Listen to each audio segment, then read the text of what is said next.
فصل بهار زمین از فرط سرما بیرمق بود. نگاه آسمان تاریک و تیره، دمن آسیم دلتنگ شفق بود. زمان سر شد، زمین تر شد و خورشید برآمد از میان هجله خویش. دمن سبز و هوای بکر گلزار، نماندش یک نشان از سردی پیش.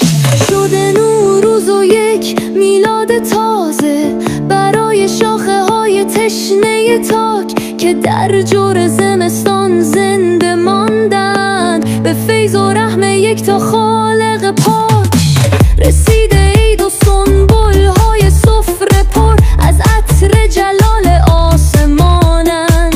صدای طبل و سرنا و کمانچه نوای شکر رب مهربانند.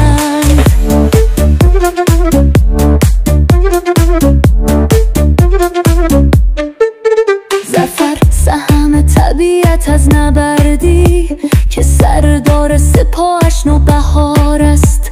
به پشتیبانی یک تا خدایی که از و اینک جهانم کامیار است. مبارک قصه دراشناییست، حدیث عید نوروز و طبیعت ما و ایسان و بهار است. زمستان سردی حکم شریعت.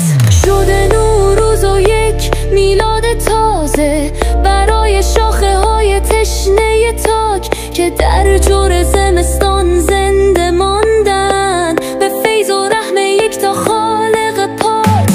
رسیده عید و سنبول های سفره پر از عطر جلال آسمانند. صدای طبل و سرنا و کمانچه نوای شکر رب مهربانند.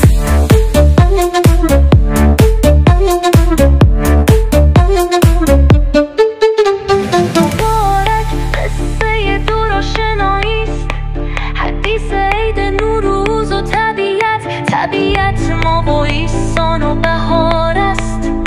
زمستان سردی حکم شریعت.